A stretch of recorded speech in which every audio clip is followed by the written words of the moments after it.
Alright, just doing a setup here. Alright, guys, so I'm just gonna run some Wilt Chamberlain interviews, give my thoughts on that while it's late night, see how things go. And we'll go from there. Maybe we might learn something. But it's how people view you. One of the things that always bothered me was people always wondered, well, where do you sleep? How big is the bed that you sleep in? It never bothered me. It's pretty easy just to curl up and go to sleep. But people view you in a certain way because you're a foot taller or so than the average guy. To them, that foot sometimes is 5 or 6. An old lady once asked me how tall I was, and I said 6'11". I was in high school at the time. And she said, I just lied to her that you couldn't believe. She said, you got to be 9 feet tall. Well, people see you as being something much more than what I see myself as being. Mm-hmm. You're a loner. You don't do this much. Why? Well, because I'm really very content with myself. I'm happy about what I'm about. I don't need people to lean on. I enjoy people. I love them. I love to interact. But basically, I like to reflect, and I have to do that by myself. I'm very happy being alone. Mm-hmm. People have talked about you being a bit of a mystery man. Sometimes you will go 3 or 4 days without eating. Sometimes, in fact, you have gotten into a car and just driven as far as you can drive. In fact, you drove on a whim across country. What do you think about the mystery It's pretty behind Will interesting. Chamberlain? Well, it's pretty ordinary to me once again. You're right. You say a whim. I love to drive. See, but I love to be alone. I've always driven by myself. I've gone across country 20 times, maybe. Always alone. What do you think about when you drive? Oh, a number of things. Who I am, what I'd like to be, going fast, doing things that you shouldn't be doing, things you should. Pause it there. He just seems like, obviously, he's a little different, but I'm sure many people do the same thing, including myself. Should be doing, maybe a little faster than Maybe not you should across the be country, going, though, flirting a little bit with, not with death, but, just those with things all that the seem ways. to be what we like to do, but a little bit afraid of. I mean, I water ski at over 100 miles an hour. When I ride my cars, I go as much as 180 and 170 miles an hour. And most people dream of doing those things, but never have enough nerve maybe to try them. You couldn't win being Wilt. Because if you succeeded, it was, hey, of course he's going to succeed. He's 7 feet 1 and 1/16. But if you lose, man, oh man, look out. Because Wilt was expected to win all the time. Right? Right. In fact, Dr. Forrest Allen, who's the coach at the University of Kansas, That's why I actually expect that repeat a lot from both Bill Russell and Michael Jordan. Anyone who's able to win back to back multiple times, because when you have that expected, like, they expect you to win, they expect you to do something, you gotta deliver. And everyone's gonna have the mental fortitude to pull it off. And obviously, Wilt Chamberlain's somebody who, though he was great, and I'll put it like this before I continue, we talk about the greatest scorers of all time. Wilt Chamberlain scored 100 points. Wilt Chamberlain has the most craziest point averages. Why I still say Michael Jordan, besides the ways he can score. Michael Jordan has more 50-point games than Wilt Chamberlain does. The problem with that is Wilt Chamberlain averaged 50 points for a season. So he couldn't average 50 points in a playoff game. They shut you down that much. It's kind of, it's telling for me. when I signed with the University of Kansas, he said, we'll win 3 national championships, this guy. All we need is 2 Phi Beta Kappas and two girls and him, and we can beat anybody. And that sort of set the stage, for you just had to win it all or you did nothing wrong. Did it hurt to not win? Of course. I was raised in a very competitive world of sports, and losing is something that you don't like to accept. Every time you lost at anything, whether you lost, missing a foul shot, lost the whole game, it bothered me a great deal. In fact, it probably bothered me more than I even realized. Were you as great as you were because of the time, or would you be as great now? I mean, there's 15 7-footers now. There were 3 in your ear, or 2 in your ear. I disagree with you there. I think it was a lot of big guys when I played. Guys who weighed more than I did. A few guys taller than I was. A lot of 7-footers. But today the guys are much more athletic. But I think sometimes when you have all that going for you in your body, how is your head? I watch a Kareem out there now. I think the center position has suffered. I think they have This is loud 1987. three, they're really good. The rest of them couldn't make Overbrook High School. Oh, And okay, so you here still talk about it doesn't Kareem say as it, the but guy this is that just doesn't do 1987. it for the rebounds. I don't know how much of that is needle. I don't know. Well, some of it's needle, but he can still go out there and do it scoring-wise on these guys who, you know, should be killing them up and down the court or what have you. That's because I believe they have athletic ability, but they don't use this right up here, which a great many athletes don't do. But I think that basketball players today are much better as athletes. But some of them, their thinking process as far as the game is concerned. And this is I'll 1987. go back to Kareem for a second. He has known you since he's 14 years old. People don't realize that you guys grew up. You took him under your wing. You befriended him. You showed him the ropes. You literally gave him the shirt off your back. You used to give him your own clothes. Took him to the Latin Quarter in New York once upon a time. Why aren't you guys closer? Well, I would say that, athletes are really tough people they have a lot of pride. They're very, very competitive. And him and I are natural rivals. Even though we grew up together in one way, we still are rivals. People pit us against each other. Why? I don't know. People's a different game. So it's pretty interesting. They said they were put against each other. This is 1987. Travel now. Kareem can be in GOAT conversations. Wilt Chamberlain's considered a plumber. Let's continue. But I think it also works on him. I would love to be more friendly with Kareem, but maybe he's in a different world than I am right now. I know this right here. I think if I came to Kareem and said, hey, how about lending me $10 million, it wouldn't be a problem. The other guy that you're most associated with, and always have been, and something you almost don't even want to talk about anymore, but I'm going to bring it up anyway, is Bill Russell. And people also theorize that the reason there's been a kind of thin feud between the two of you, if at all, is because that you got a bad rap through Russell. That Russell was always considered the more sensitive ball player, the more intelligent ball player, the more team-oriented ball player, and ultimately, of course, the more successful ball player. You guys were once upon a time very, very close, but all of that stuff, all that baggage added up, and it split you guys apart. I would think that there is a little bit of myth involved. We were very, very close at one time, and Russell had some statements to make after he got out of basketball. I think were somewhat unkind to me. Like that when I came out of the game, which was the seventh game against Boston in L.A. with a knee problem. I tore apart my Achilles tendon, and he said at some type of speech that he would have never left the game unless sort of a broken back, something like that, But then he apologized a few years later on, but never to me, but through the press or what have you. But you must understand, once again, you're talking about a guy who's filled with a lot of pride. I've been fortunate, Roy. Off the court, I've probably done better than I did on the court. Some of these guys have not been so successful off the court. And it's hard for them sometimes It's an interesting take.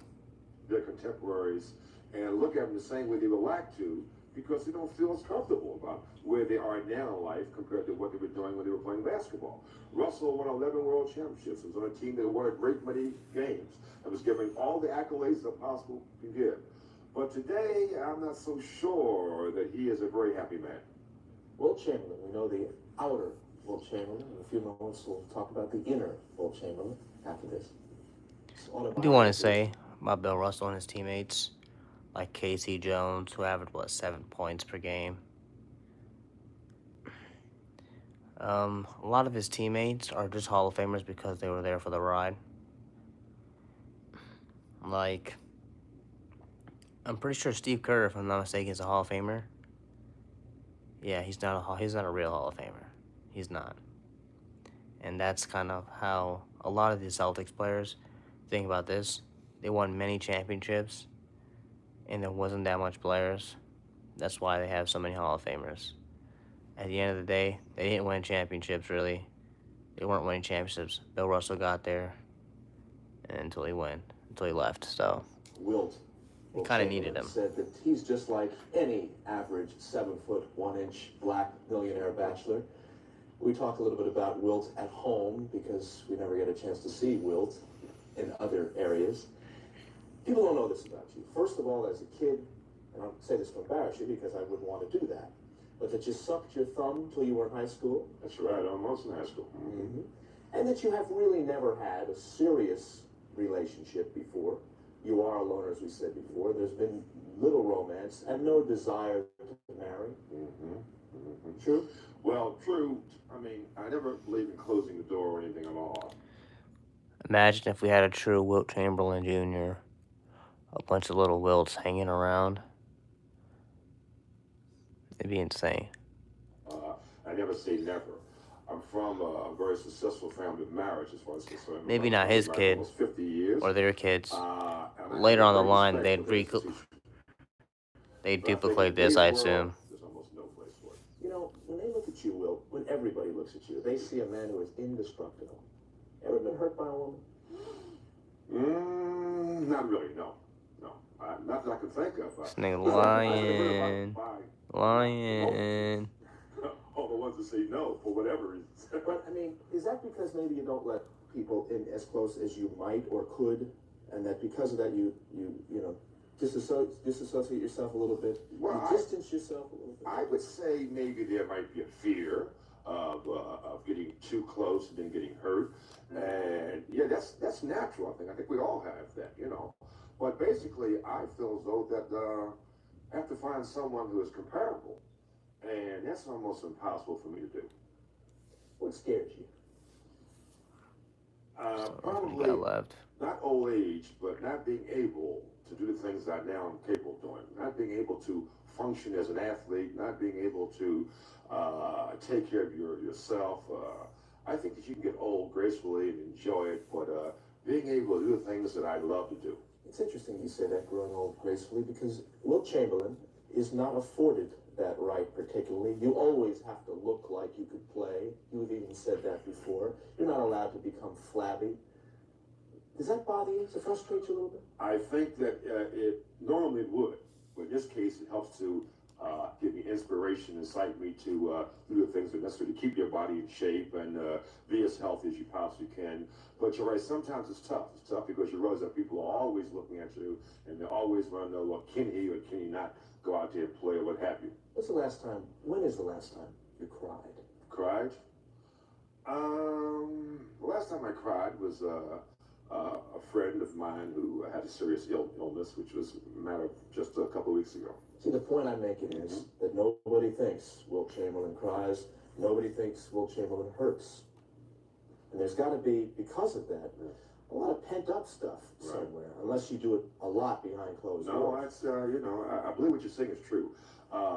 Bigness, I mean, just big in the exterior, physical bigness, right, kind of brings it on. People just look at you as being impenetrable, whatever. They think if you're small, anything can hurt you. If you're big, nothing will hurt you. And that's the first one. There's a responsibility of bigness. You got to have the biggest house. You got to have the biggest appetite. You got to have the best women. He's truly the LeBron James of his era. That stuff adds up. He is truly the LeBron James of his era. On myself. In some cases, I've wanted to have the fastest car, the nicest, just the nicest. Sometimes I feel like, but a lot of that still is natural. sometimes I feel like Bill Russell and Will Chamberlain is like a precursor to Michael Jordan and LeBron. That's just me personally. Well, you know, but I think that you have to realize that you can't have all these things. Wilt Chamberlain. We're going to talk about the people and places down through the years in his wonderful career. We'll do it after this. Acclaim is a lot more important than what anybody would say about him. Wilt Chamberlain is our guest. I want to ask you about a running commentary, more or less on different subjects. First of all, were there drugs in your era? Did you ever experiment with drugs? No, I never did, but there were drugs. There were drugs, but much more booze. Red Auerbach was a man that you never even mentioned by name. You just referred to him as the man I don't like. Your comments on him? Yeah, well, probably the best coach ever coached professional basketball. Greatest coach of all time. The GOAT of coaching. Used me as the ploy to help him make Russell great. Racial bitterness. You have very little, if any. I have none because I understand, I think, a lot of what racial, all that malarkey is all about. I've been lucky enough to see people come into love, and that's what it's all about. And you are in the minority in a certain level. I mean, you are an ultra-conservative. You were supported Nixon.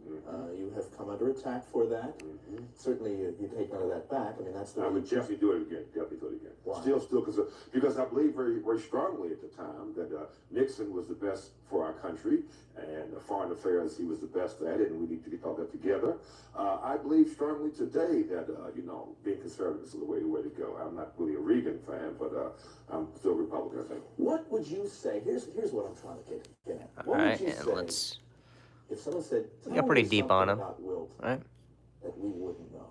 Give let's me finish the one, story here. I'll go back to it. paragraph. We'll finish this. What do we not know? I think that I believe in love, and I believe that we all have to reach out a whole lot more to everybody, whether it's color, race, sex, this country or whatever, and just touch and see. I was fortunate enough to travel the world a number of times with the Globetrotters, whatever, and see that we all are really alike, and we all need the one basic thing is love, and with that understanding. With love, there is a time. What was it? Love and peace. Love and peace. Anyone know where that's from? Let me shake the screen a little bit. Love and peace. Absolutely. Okay, and we got to sex. Always has been. I think. Come on, man. It's a natural. Of course, I function. skipped to that I part. think it's helped to keep me alive and well. I'll keep it. And still have many dreams in that fashion. Yeah, sex is very important. There is a lot of myth and legend associated with Wilt Chamberlain, as you might imagine, and sex. How much of that is true? Are you 100% of it. super stud? I mean, what is that? Come on. No, super stud is in one's imagination. I just want to be satisfying. The right ass, but satisfying. I want to be able to satisfy. The perfect woman is for you? One who is intelligent, and one who laughs a lot, Wants to satisfy people, one who enjoys a great deal of sex and can really cook. Wilt Chamberlain's that guy. How about Lakers? All right. You know what? Did the most. I don't want to get copyrighted, so we'll give a good pause. But no, he's that guy. When it comes, I tried to skip it. And that's why. with the least amount of talent. That was funny. Greatest team you ever played on? Philadelphia 76ers of 1967, 1968. Greatest player you ever faced? Would it automatically be Bill Russell, or maybe a surprise? No, not at all. I think Bill Russell did a great deal for his team. There's a lot of great players I played. Willis Reed, Nate Thurman, Willis Oscar Reed. Robinson, Jerry West. I faced these guys, Elgin Baylor, and I played against them. I played against teams, not individuals. And Russell was just one of the great players that I had a chance to play against.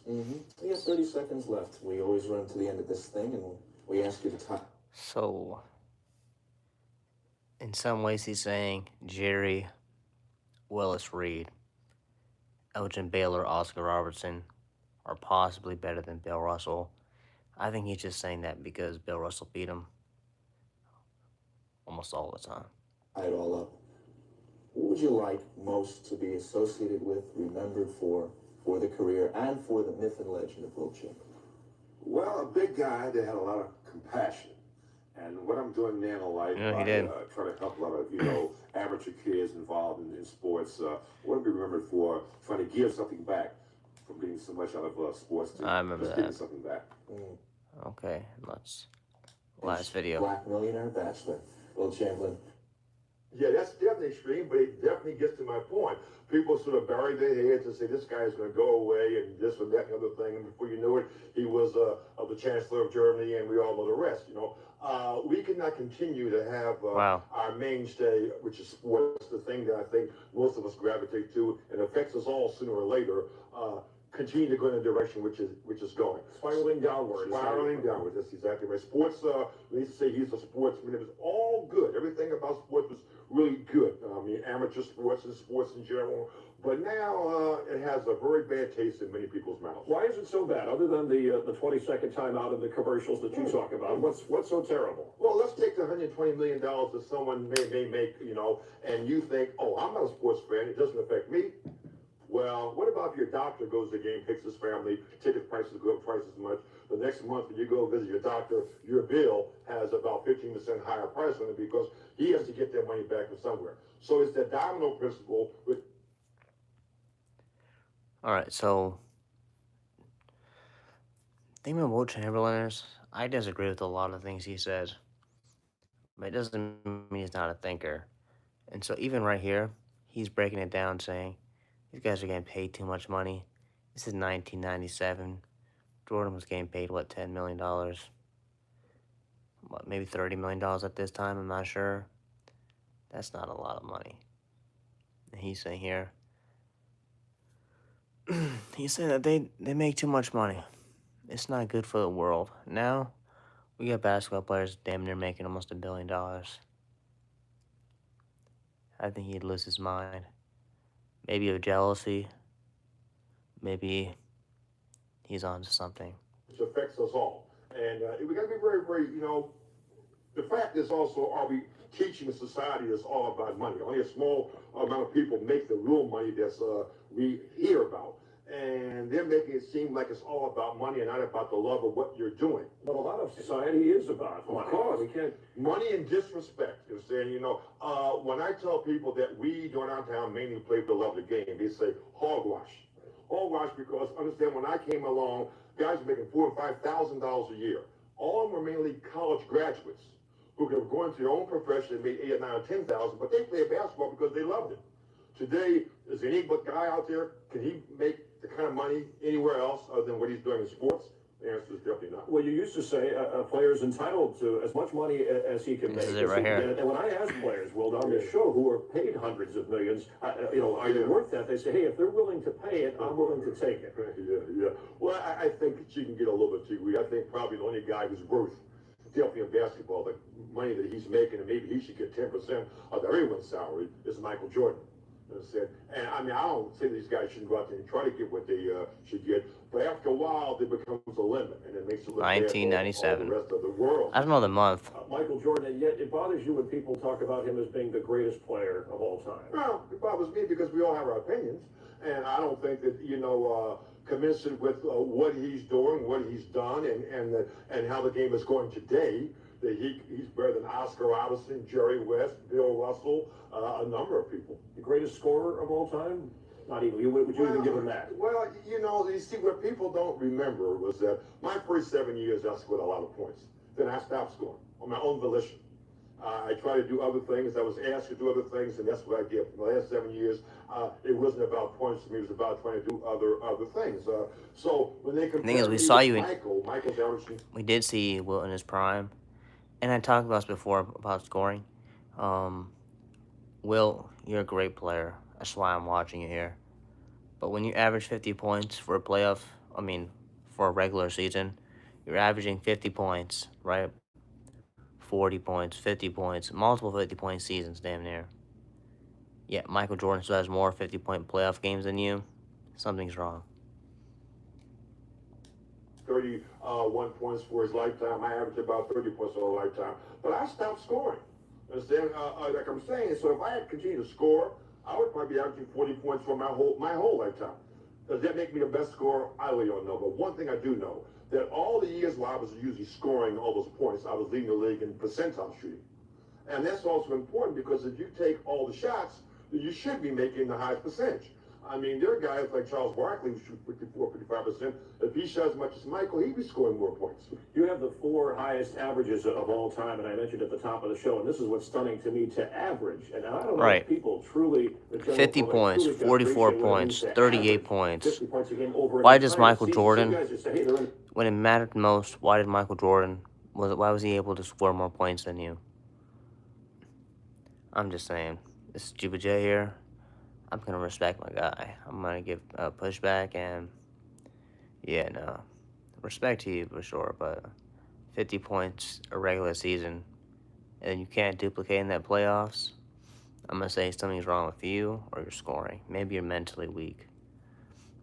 The zone if they scored 50 in one night, so you had to do that. When you look back, is that your greatest accomplishment? Without a doubt. I used to think later in the season, if I go out here tonight and score 39 points, I will have let my team down. I'm 11 points below whatever they expect this from me, and this is what I have to go out there and do. No, it is when I look back, whenever I should try to win. I'm probably playing 48.4 minutes a game for that entire season are the two things that I really reflect on as being the best I've ever done in basketball. You led the league in scoring 7 straight years. So obviously those numbers give you the credibility to say some of the things you're saying about today's game, Will. But what about the person out there, the young player who's saying, well, he's just an old retired player who's bitter about having missed the window of opportunity where there's all that money? Well, you know, I'm not bitter. I'm really sad. You understand that I missed the chance to make all that money that they're now making. But I'm not bitter because This is 1997 again. Yeah, he'd be really sad now. I played in the golden age. I think that I They played would have made a athletes Damn. really truly love what they were doing. I think basketball was at its peak as far as the game being played correctly, technically, and were loved as I said. And you see here, this is not a 90s rhetoric. Every older generation is going to say something pretty similar to this. And I'm very happy to have been a part of that. And I am not good. I'm a sportsman. That's I a watch fact. everything you can possibly watch. There are many great athletes out there, and many people who really were playing who feel the same way as I do. But there are too many out there who only are interested in making that buck. But I don't see that basketball is necessarily crumbling when you talk about some of the problems. But before we take the break, in your book, Who's Running the Asylum, you talk about a number of issues. Are there any solutions that you can round Oh, off? yeah, but you say, when I say crumbling, you mean to think there's this parity? There's 8 or 9 teams out there last year who played 300 ball or less. I've never seen that when I was playing. If that's not crumbling, I don't know what is crumbling. You understand? So yeah, there is a way to have. I mean, there's more leagues. When you have new teams, Not leagues. There's more teams. There's more teams. So I don't know if that's fair. Chance to have better people on their team. They have a grab bag situation, which they throw in the 3 or 4 worst guys from each team into a grab bag, and one guy is picked to be on each of the teams, the new teams. Well, how about only being able to hold 5 guys back on each team and give something good in that grab bag, so the new teams can start off with some good players. And that's one way to solve some of the problems of non-parity which you have today. All right, we'll continue talking with the Wilt Chamberlain. I'm going to ask about that 20,000 women thing, too. That was from a Non-parity. Again, I mean, parity as far as winning games, maybe. As far as winning championships, Bill Russell won all the championships in his era. Michael Jordan's winning all the championships in his era. Not really a problem there. another book, but wow, that deserves a lot. Here's a Wiltism in the book, Who's Running the Asylum. How do you know whether you're watching a game or a commercial? You know, it's a commercial that the players are making all their shots. We'll continue with Wilt Chamberlain from Los Angeles up close in a moment. That's an all-star, the book out now, Who's Running the Asylum, and Will, how can people pick this up? Well, it's an 800 number. 1-800-280-1776. That's right. 280. Looks like he was really on a campaign.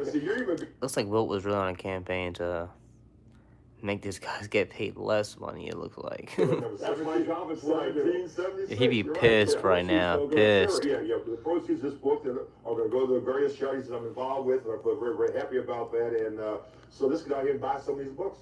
Your first book was titled Wilt, a straightforward autobiography. The second book called A View from Above, and this is the book that created a lot more controversy, I guess we could say. And I pulled an excerpt from this because this caught my attention about. See above the being Twin with Towers 20,000 there? Different women. Maybe, I don't know, And 20,000. Exactly was in the book. If we can see that, if I had to count my sexual encounters, I'd be closing in on 20,000 women. That equals to having sex with 1.2 women a day, every day since I was 15 years old. What kind of reaction did you God receive? damn. Well, do you still receive? I still receive. I'm probably more famous or infamous for that than the 100 points. What one was trying to do, though, is in using a figure of speech to bring attention to sexual situations that I was involved with without being really explicit, without calling names, and also leading to the latter part of that chapter. The chapter was Sex Rules the World. And I was trying to let people know that, yes, I was involved. And the last sentences of that chapter, I say that for all you men who think that having 1,000 different women is really cool, I have found out that having one woman 1,000 different times is really the way to go. But no one ever really picked up on that. They went to pick up because, once again, we're all about numbers. So why was that in the book in the first place? Because sex was an important part of your life. And absolutely right. And I'm explaining to you about my life. This is a freaky motherfucker, bro. About sex, I have to know something about it. Freaky. Freaky. Freaky. I know something about it. So I was like, well, yes, I've been involved. Yes, and maybe, maybe I want to tell you that I was coming out of. Don't talk about my 20,000. You guys are dirty for talking about my 20,000. What you should have worried about. What you should have been worried about was what I said at the end of the video. One girl 20,000 times. Closet or whatever, however. But I was telling you about, Oh, yes, I have man. been involved with sex as I was involved with basketball. How did you come up with that number, though? Did you stop and No, not keep up with that number because I just try to like guesstimate, you know, the best up house are you close? Is it really that close? Well, you know, Because I kept looking for pictures in the book, and you kept looking for pictures, and right? I just was getting are you sorry, though, in a way that it came out the way Yes, it did? and I'm glad you asked that question. I'm sorry it did because it took away from some of the parts of the book, but I'm more sorry because there's an apology owed by me to the women that I've known and the women that I do know that they were never meant to be a number. And that's how a lot of people are taking. I mean, you know, you can have short romances, short situations. For a thinker, he didn't think 20,000 through. One together for 15, 20 years, and you're fighting all the time, and you don't really like each other, and so on and so forth. So I'm only saying that my apology goes up to women that they weren't meant to be put into a situation where these look like a number. Well, when we get the impression that you're endorsing promiscuity. Yeah, absolutely. You know, this was the first book that I wrote. And I've been saying this on shows throughout the last 5 years.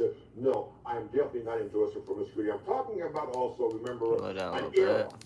where things were quite different. Women discovered contraceptives. We probably 1960, 1961, in the 50s. The sexual revolution was really going on. I was a young man involved with that.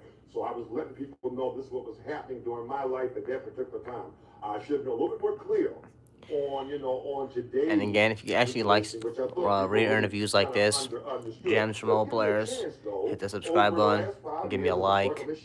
We'll watch more. I don't want to pry, but have you cut back on the number? Well, you know, I'm still a single man, and I'm still, I'm still involved. But did you ever just want one? If you read my book, you would see I'm saying to you that one is the way to go. But you have to go through all those to figure that out. Well, I had to. And what you may have to. Yeah, and see, that's the problem. That's the problem. We have different opinions on this. I'll wait until I have a following before I destroy my following, but yeah. But you've never been married, right? And do you, in hindsight, look back over your life and say, I wonder what that would have been like? Well, yes, I do, but let's go back to 20,000. Let's also take the fact that, you know, Bring it back the number. When they weren't beaten across the head and dragged, you know, you don't hear anything negative about, you know, these women saying that I raped them. They're complaining. No one's complaining. So why is there a problem? You know, other than the fact that I don't want to make it look like I say, you know, you're trying to like promote promiscuity. But there is no problem. I think that, you know, the people really get on Don Juan and, you know, and Casanova, and I'm not comparing, but all of a sudden, just because I came up with a number, people come up with like, well, you know, like it's something really bad. I haven't done anything bad. We didn't twist people's arms here. We're talking about mutual consent by adults. All right, and he is an adult. We're talking with Wilt Chamberlain. 100 points, 20K. We'll talk about who's running the asylum later. When you take George Mirzon or Shaquille O'Neal, we'll ask him about that. Here's a Wiltism from Who's Running the Asylum. Remember, our bet is made from the words we have Who the said. hell would take George Mirzon? He's a hater if he takes him. Let's see if I can get that. We'll be back with Wilt Chamberlain up close. Oh man, I actually don't know. Let's see. Yeah, I might be able to get it. Who's running the asylum? You said George Mirzon in many ways Oh, has more talent fuck. than Shaquille O'Neal. And if you had to Guys. choose between Shaq or George, you would take George. This is in your book. Now explain this one. Yeah, now you're leaving off. That man's a hater. Okay, he's leaving off something. Hold on. As they call fouls, though, today, you know, Shaq gets away with what I would consider murder. So they let him go. Yeah, I mean, I would think that when you dip your shoulder and you run over top of a guy and the foul's cold and the guy laying on the floor, you know, you're getting away with something. So Shaq is allowed maybe to score some points. So he's saying George Morrison You know, but if you made it a straight in the 70s, just to get it clear. He's saying if he played in the 60s and 70s, he'd be better suited than Shaquille O'Neal. I'm not saying that at all. I am saying that eras do matter, and different outcomes maybe resulted of it, I guess. situation and gave the same But Shaq, come on, bro. Don't regulation disrespect that Shaq like that. George Mirzon has a better touch around the basket. He can score more points. And if the Bullets had enough sense to give him the ball 20, 25 Maybe because there wasn't that much and tall shoot the guys. ball, like somebody else, Mirzon maybe averaging 30 points a game. But for some odd reason, they don't want to give the ball to Mirzon like that. Maybe because he's not that All good. right, does Shaquille O'Neal, did he deserve to be on the the NBA's 50 greatest all-time You players. know, that's an objective thing by guys, including myself, who voted. I did not vote for Shaquille. I think that maybe he has not put enough time as a professional to be on that list. I don't think he has. Maybe 10 years later, on the 60th year, he may be there, and he's getting better and better and better. But that list is for people that already have accomplished things. All right, how about your greatest center of all time? We take you into consideration. Disrespect your great Shaq, rivalry bro. With Bill Russell. Undoubtedly, would you say you're the greatest center of all time? Well, once again, that's something for people to make their own decision on. I did what I had to do. And we'll call it there. Was the best Until next I've ever time. played against.